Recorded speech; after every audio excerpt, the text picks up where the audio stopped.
demonstrate how strong these winds are. I can't tell you the miles per hour, but I can show you. So we have this diffuser. It's actually what we use to diffuse light in our live shots. So I'm going to open it up real quick. So we're going to open this up.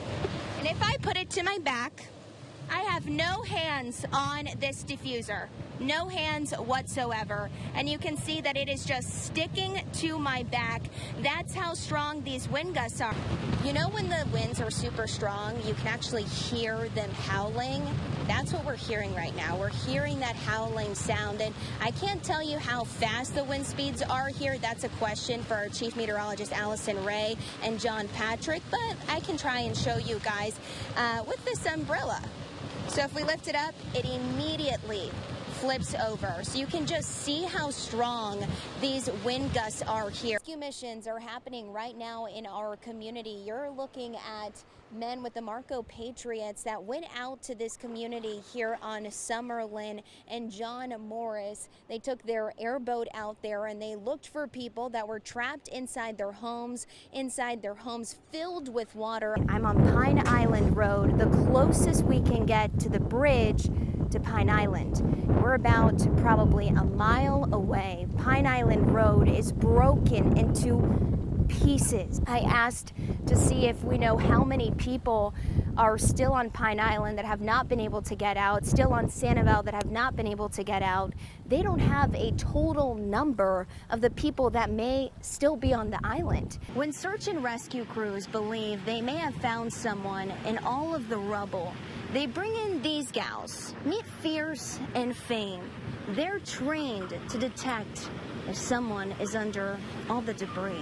We know 29 people were pulled from the rubble alive. Thanks for counting on NBC2. I'm Christy Soto. Gage, and I know that Times Square is the home base for these search and rescue crews. You've been out there for a couple hours now. Have you seen these search and rescue crews out and about on the beach? Are you okay? No. Yeah. That's my house right there. That one over there. See that big two-story? Yeah. My house is on this side of it, and it's gone. So Whitney is trying to hold it together. there you go. That's how I'm doing. This is his house. I know we've lost a few friends out here that didn't get out in time. One of them, their roof blew off, and him and his wife were on top of the refrigerator in life jackets, and we haven't heard from them in 3 days. So. Sorry. 3 days, feeling like a lifetime. And now for the first time, he's seeing what Hurricane Ian did to his town. I haven't even processed it all. I've been go, go, go, go, go, and... Pine Island Road near the bridge is wrecked. Yeah. The only way home, by boat. I've got some buddies on the boat that are cleaning out one of their houses. They're going to meet me at my house and see if I can salvage anything. Yeah. Anything. Guys, I want to go see my house. Whitney, go ahead. Be safe, okay? We appreciate you. Whitney made it to his house. But it's not the home he once knew. Whitney is just one of many stories of families here in Southwest Florida who don't have a home tonight. Their home is destroyed. And Matlacha, if you've been out to Matlacha, you know it is a community filled with life. It's unique. It has so much heart. And we saw so many people that live here come together today to help one another, to give each other hugs, to love each other, to be there. That kindness was seen here today. Despite all of this disaster that you see around me, the people of Matlacha, they're holding on to hope. They're holding on to the love that they have for Southwest Florida, the love that they have for this town. And I'm just at a loss. It's just heartbreaking to see. Reporting live in Matlacha, Christy Soto, NBC2.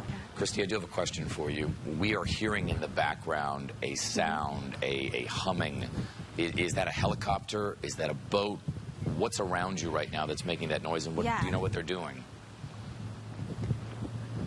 Yeah, so helicopters have been flying throughout the day, nonstop. We have been seeing what we assume are rescue missions. We know the governor earlier today was saying that they have done 700 to 800 rescue missions so far within Southwest Florida. That's within Pine Island and Sanibel. So these rescue missions are continuing. We've also seen the Coast Guard take a ferry boat from 7 to 7. If you're listening on the radio and you know that someone is on Pine Island and they need to get off the island, from 7 to 7, the Coast Guard is actually having a ferry that goes from the island right here to Matlacha. So they have been doing that. I just met with a couple people that got off their ferry, off their little boat. It really is almost like a raft, is what it looks like.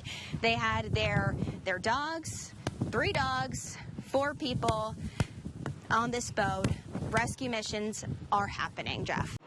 This is a normal day on Fort Myers Beach now. It's loud with traffic, trucks, and a lot of cleanup. There's so much debris around here. It's hard to believe that everything's leveled like this. But that's not why Mike Shutting is here. So I'm just happy to be alive. He's here to tell us his story. I mean, it's the truth. I mean, I'll tell you that. You can't make this shit up. Over here is where me and my fiance and our dogs and our son were staying. This is called the Periwinkle Motel. What's left of it anyway. This is where Mike took the last video of Hurricane Ian. Now we're upstairs, but I don't know for how much longer this place could float away too. We'll end up in the middle of freaking Back Bay. This is serious. So we got the dogs, and we managed to get up on top of a mattress. Then they got onto the roof. We're hanging on the top of the roof like this, holding our dogs with one arm like this. It was crazy, you know? But then all of a sudden, the house took a turn. Went like this. And I'm like, oh. That's when Mike grabbed onto these trees. We grabbed 2 trees like this, with our dogs in between us, and held on during the whole storm. I mean, gusts of wind would come and blow us sideways and halfway under the water. And I'm thinking, if these trees break, we're gone.